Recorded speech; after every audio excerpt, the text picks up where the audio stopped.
A entrada triunfal de Dom Timóteo Cordeiro pelas ruas toscamente pavimentadas da florescente cidade de Tianguá, no dia 22 de agosto de 1971, coroava com êxito um processo catequético iniciado no limiar do século XVII, 1607, quando os padres Francisco Pinto e Luiz Figueira galgaram os alcantis da Ibiapaba na malograda Missão do Rio do Maranhão. A criação da Diocese de Tianguá, através da bula Quessimopé, firmada em data de 13 de março de 1971 pelo Papa Paulo VI, reunia em torno do antigo curato do Barrocão Tianguá os territórios históricos da antiga missão jesuíta da Ibiapaba e da costa leste-oeste, pontas de lança na conquista do grande Vale Amazônico pelos portugueses.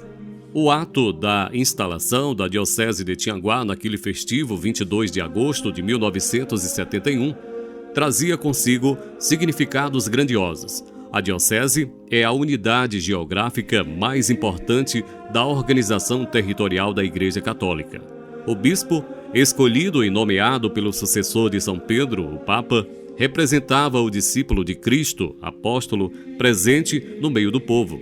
E a cátedra episcopal, a cadeira do bispo, postada nas proximidades do altar-mor de Senhora Santana, conferia ao antigo salão de taipa, edificado por João Batista Leal, em meados do século XIX, o título de catedral, ou seja, o principal templo do bispado. A Diocese de Tianguá, logo que ela foi criada, o Dom Timóteo, nosso primeiro bispo, uma pessoa muito dinâmico e de visão humanitária muito grande, ele resolveu criar, logo depois que visitou as paróquias, uma entidade chamada Obras Comunitárias da Diocese de Tianguá. Era o quê? Era uma sociedade beneficente, sem fins lucrativos, e que ia unir todas as comunidades da Diocese de Tianguá, que fazia trabalho pastoral, social, educativo, nessa linha. Então, na época, foi registrado pelas obras comunitárias 33 entidades, ou 33 centros filiados, em todas as paróquias da Diocese de Tianguá. Logo depois, ele foi registrado, foi feito estatuto, foi registrado em cartório em 72, e aí foi todo um comando de organização social dessas entidades. Logo depois, ela teve a certidão de filantropia, dado pelo Ministério de Ação Social de Brasília, do Distrito Federal. Em seguida, foi feita as utilidades públicas. Primeiro, o município de Tianguá, que fez a lei que determinava as obras comunitárias da Diocese de Tianguá, em 1974. Em 1975, foi criado a lei estadual, também dando direito às filantropias, à utilidade pública. E aí, em 91, foi que foi dada a utilidade pública através de decreto do Distrito Federal. Então, foram coisas que eram entidades suficientes e que faziam um trabalho maravilhoso na Diocese de Tianguá.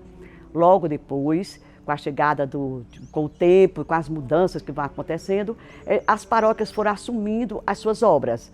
Tá entendendo? Porque na época não tinha como, então depois que ela foi feito estatuto, que tinha regra, que tinha tudo, aí as paróquias foram assumindo o seu papel nas paróquias.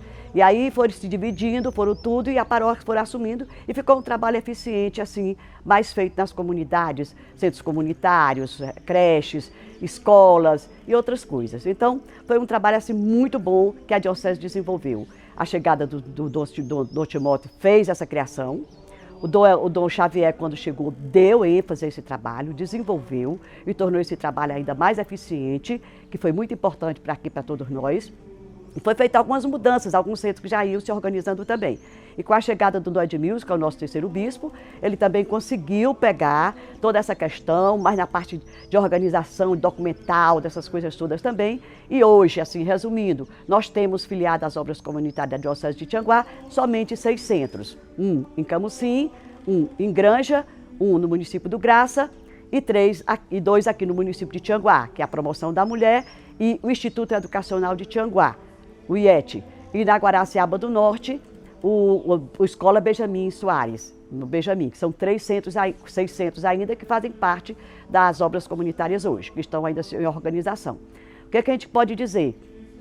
Que esses 3 bispos foram 3 guerreiros, 3 grandes guerreiros. cada um dentro da sua visão educativa, da sua visão de pastores. São 3 grandes pastores e 3 grandes guerreiros. A gente também pode dizer que as obras comunitárias hoje, ela tem a maturidade dos 50 anos que a Diocese está completando. Foi um trabalho social, educativo, importantíssimo no desenvolvimento de todo o trabalho pastoral que a Diocese desenvolve. E eu também posso dizer que eu faço parte dessa história.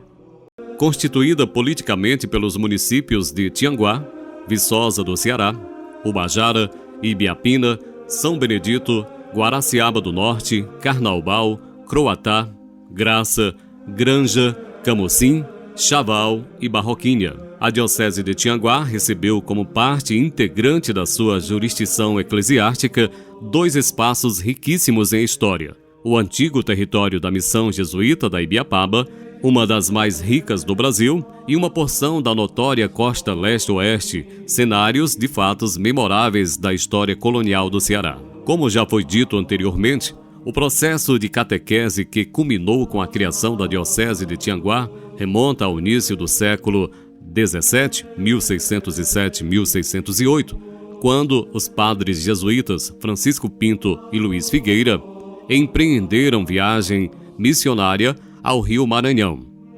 A Ibiapaba entrou na rota dos missionários por 3 motivos. Primeiro, pelo fato de ser habitada por gente amiga. Segundo, por averiguar se havia franceses na região. E terceiro, para suprir com mantimentos os missionários. A missão do Rio Maranhão, via Ibiapaba, foi realizada mediante autorização do padre Cláudio Aquaviva, superior da Companhia de Jesus no Brasil.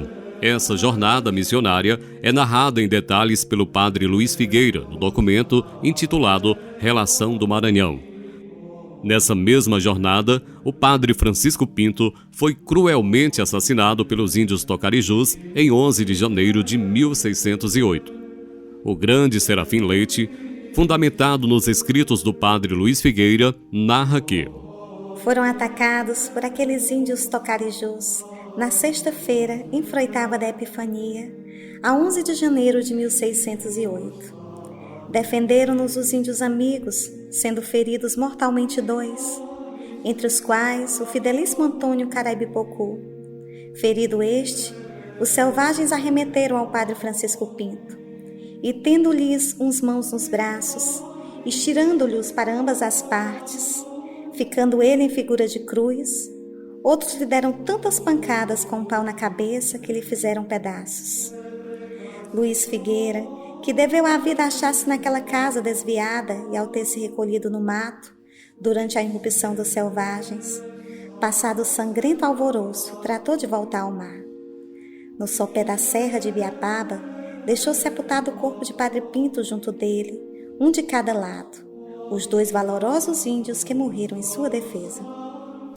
Sepultado ao sopé da grande serra da Ibiapaba no ano de 1608, segundo relata o padre Luiz Figueira. Porém, Deus não permitiu que ficasse assim por muito tempo, lembra Frei Vicente do Salvador, de modo que os índios da costa do Ceará, algum tempo depois, transladaram seu corpo para o litoral. Acreditavam na santidade do padre Francisco Pinto, a quem chamavam de Abuná, benfeitor. Valendo-se dele, apareceram as chuvas, e então, acrescendo a fé, sempre que necessitavam de chuvas, reuniam-se em redor da sepultura e pediam: Pai Pinto, dá-nos chuva, e elas apareciam.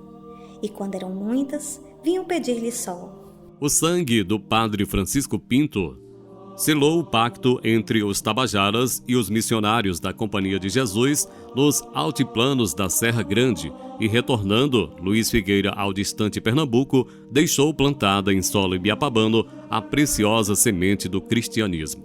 Em 1655, o padre Antônio Vieira fundou a missão jesuítica da Ibiapaba, constituída a São Francisco Xavier, designando os missionários os padres Antônio Ribeiro e Pedro Pedrosa, os quais chegaram aos Alcantis da Serra Grande em 4 de julho de 1656. A missão jesuítica da Ibiapaba foi criada com a nítida intenção de expurgar do solo ibiapabano todos os resquícios de protestantismo calvinista trazidos por Antônio Paraupaba e seus pares, que após a assinatura do Tratado de Taborda, 1654, rumaram para a Serra Grande e fundaram a República Cambrecive. Vieira empenhou-se tanto neste mister que no ano de 1660 resolveu conhecer pessoalmente os aldeamentos da Ibiapaba. A narrativa dessa viagem épica é feita pelo próprio Antônio Vieira, acompanhado pelo padre Gonçalo de Veras. Vieira narra que entraram na serra em quarta-feira de trevas pela 1h, sexta-feira da paixão, em que vieram todos adorar a cruz com grande piedade, e na tarde, ao pôr do sol, se fechou a tristeza daquele dia como uma procissão do enterro, em que iam todos os meninos e moços em 2 fileiras, com coroas de espinhos e cruzes às costas, e por fora deles, na mesma ordem, todos os índios arrastando os arcos e flechas ao som das caixas destemperadas, em que tal hora, em tal lugar e em tal gente acrescentava não pouco a devoção natural daquele ato. A missão criada pelo padre Vieira durou até o ano de 1662, ocasião em que os inacianos abandonaram a serrania.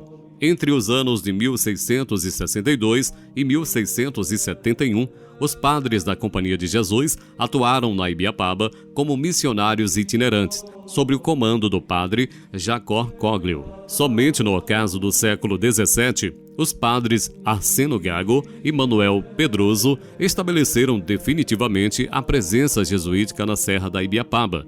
Essa missão foi dedicada a Nossa Senhora da Assunção. No ano de 1700, foi erguida a aldeia da Ibiapaba, como diz o padre Arsênio Gago. No sítio definitivo, em que é hoje a cidade de Viçosa, fundada oficialmente em 15 de agosto de 1700, tinha a aldeia da Ibiapaba o seguinte formato.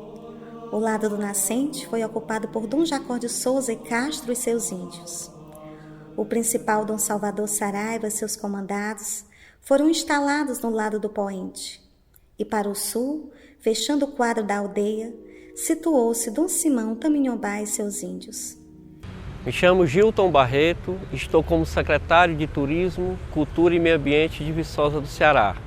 O marco importante para a construção da Igreja Matriz se deu em 1660, quando o padre Antônio Vieira, o grande orador sacro e jesuíta, que aqui esteve passando 3 meses, escolheu esse local para se construir a Igreja da Missão de Ibiapaba, trazendo a imagem de nosso primeiro padroeiro, São Francisco Xavier, quando ele batizou um catecúmeno.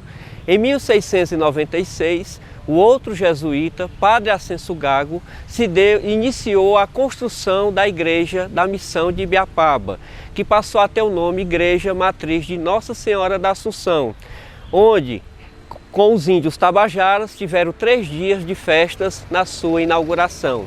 Nessa época, foi mudada a imagem por conta das principais vilas do Ceará. Fortaleza tem como padroeira Nossa Senhora da Assunção, Caucaia, que é Soure, Nossa Senhora dos Prazeres, Porangaba, que é a Parangaba, tinha como imagem Nossa Senhora das Candeias, e Vila Viçosa Real, que era uma aldeia de índios tabajaras, também teve o nome de Nossa Senhora da Assunção. O motivo da mudança foi porque os índios, os jesuítas tinham dificuldade de catequizar as índias mulheres. Catequizavam os jovens, as crianças, os adultos, e as índias eram arredias, não aceitavam a catequese.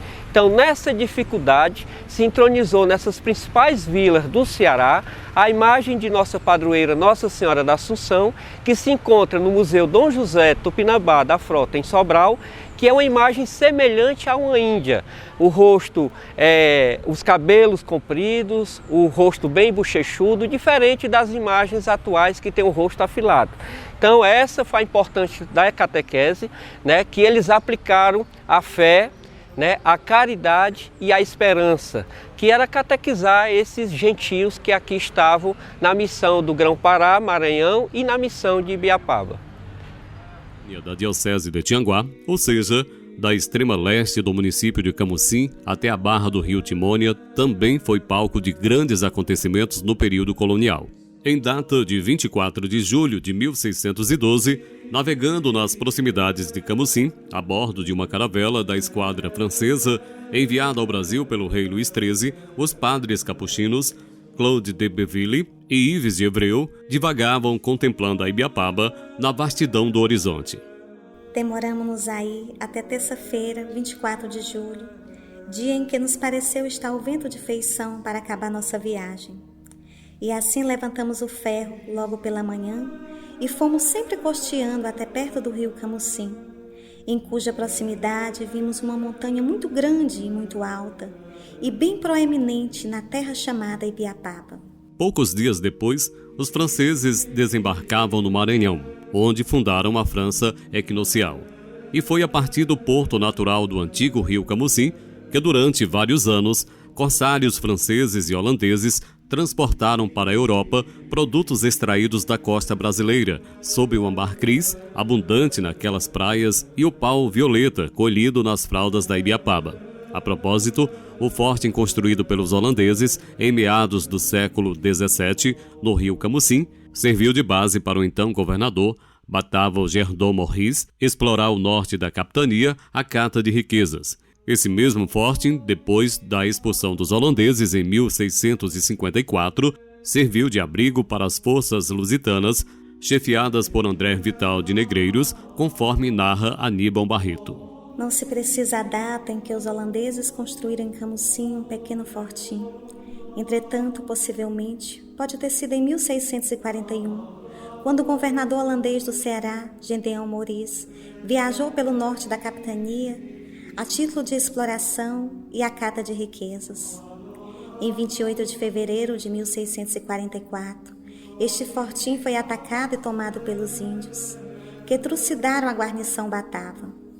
Chefiava os selvagens o índio Ticuna, que em 1659 recebeu da rainha regente muitas mercês pelos serviços prestados à causa lusitana. Antônio Teixeira de Melo, que havia combatido os holandeses no Maranhão, mandou ocupar esse fortinho em nome do rei de Portugal. Em 1656, André Vital de Negreiros mandou guarnecê-los com 4 peças de 6 libras e 25 soldados. Como o fortim de Jericoacoara, esse ponto da costa ocupado e fortificado facilitava as comunicações do Ceará com o Maranhão, permitindo o comércio dos portugueses e proteção contra os ataques dos silvícolas. Em 1687, já tinha esse fortim desaparecido e hoje não há mais vestígios ao mesmo. Pois bem, esse cenário de fatos memoráveis ocorridos durante o período colonial é hoje o território do Bispado de Tianguá. Não podemos negar que as primazias dos templos seculares de Granja e Viçosa do Ceará, tampouco o legado das capelas de Santo Antônio do Iboaçu e de Nossa Senhora do Livramento do Parazinho, inclusas no hall das mais antigas da capitania do Ceará. Em 1865, a capela é elevada à matriz. Como paróquia, recebe o padre Antônio Carneiro da Cunha Araújo, que fica nessa paróquia até o ano de 1870, quando a paróquia é transferida para a Amarração, atual Luiz Correia, no Piauí. Por provisão de Dom Francisco Xavier Aranha, bispo de Olinda, datada de 30 de agosto de 1757, o antigo curato da Ribeira do Acaraú foi dividido em 4 curatos. O curato de Amontada, o curato de Caiçara, atual Sobral, de São Gonçalo da Serra dos Cocos e o curato da Ribeira do Coreaú, com sede na então aldeia Macaboqueira, atual Granja. Na Macaboqueira não havia uma igreja, então serviu como matriz interina a capela de Santo Antônio de Pádua no Olho d'Água, atual Araquém, município de Coreaú. No ano de 1758, Francisco Ribeiro de Souza, neto do chefe indígena Dom Jacó de Souza e Castro, fez doação de um patrimônio para a construção da igreja de São José, na Macaboqueira. E a igreja vai ser finalmente inaugurada no dia 8 de setembro de 1759, 2 anos depois de ser criada a paróquia. E no dia seguinte é instalada na matriz a Irmandade do Santíssimo Sacramento. A paróquia da Granja, ela vai ser a mãe de boa parte das paróquias da região norte do estado do Ceará. Senador Sá, Uruoca, Moraújo, Coreaú, Martinópole, Camucim, Barroquinha, Chaval e até mesmo Luiz Corrêa, no Piauí, faziam parte do território da paróquia da Granja. De fato, aquele 22 de agosto de 1971 coroava com êxito o processo catequético levado a efeito pelos padres Francisco Pinto e Luiz Figueira, não esquecendo, porém, daqueles que na linha do tempo deram continuidade ao trabalho daqueles mártires. Começava naquele dia festivo o governo do seu primeiro bispo, Dom Timóteo Cordeiro, uma obra pastoral marcada pela humildade e pela doação aos pobres. Durante quase 2 décadas, Dom Timóteo desempenhou seu mister, guiando o seu rebanho com zelo e dedicação naqueles tempos difíceis de transição de regime político. Com o falecimento de Dom Timóteo Cordeiro, ocorrido em 20 de março de 1990, o Bispado de Tianguá recebeu o seu segundo pastor, Dom Francisco Javier Hernandes Arnedo. Dom Javier foi empossado no dia 24 de junho de 1991, na Catedral de Tianguá, em solene celebração eucarística presidida por Dom Aloísio Cardeal Lochaide, arcebispo de Fortaleza, Ceará, com a participação dos bispos do Regional Nordeste I. Naquele ato solene, o clero diocesano, presidido pelo Monsenhor Tibúncio Gonçalves de Paula, prestou ao novo pastor o preito de obediência e respeito. Finalmente, Dom Javier dirigiu à grande multidão de fiéis presentes suas primeiras palavras como bispo já empossado, numa calorosa saudação e agradecimento. O pastorado de Dom Javier durou até o ano de 2017. Eu permaneci 26 anos à frente da Diocese de Tianguá.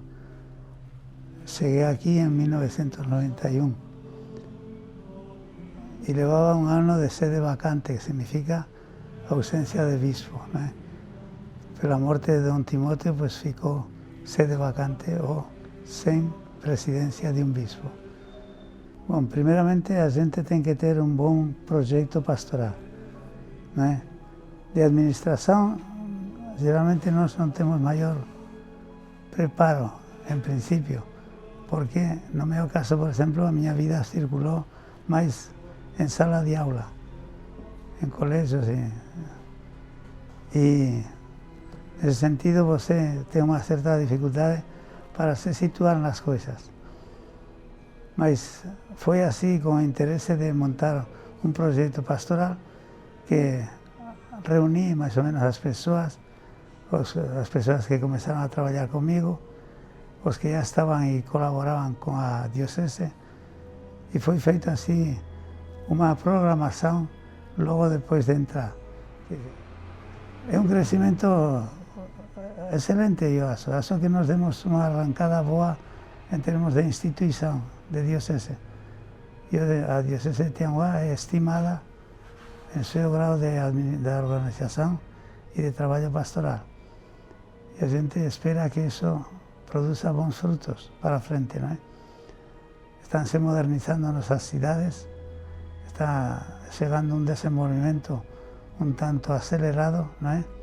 Então eu acho que tem esperança de coisas boas. Pois eu solicitaria uma presença assim, de característica amorosa.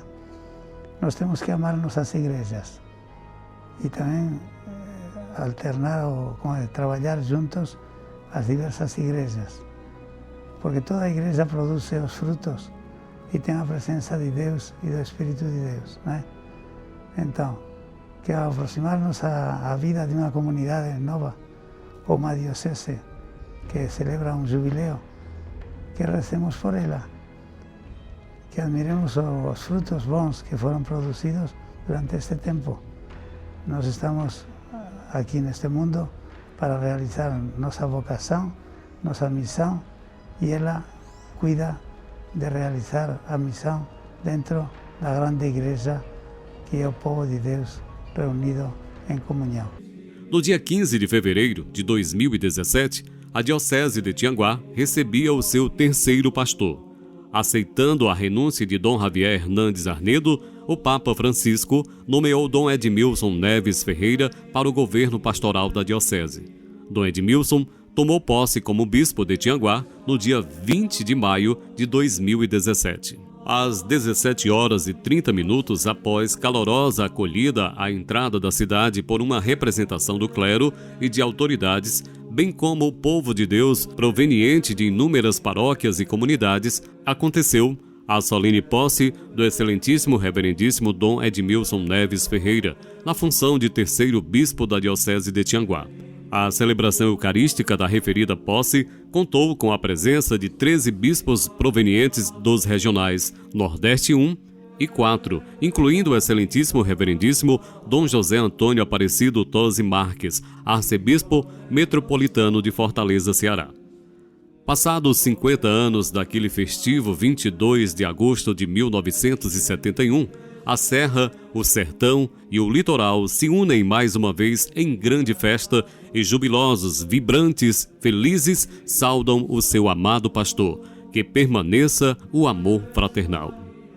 A Diocese de Tianguá, ao longo dos 50 anos, tem desenvolvido um trabalho de evangelização considerável.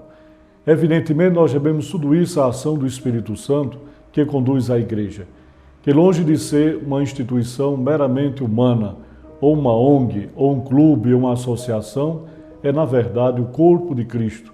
Ele é a cabeça, nós somos os membros.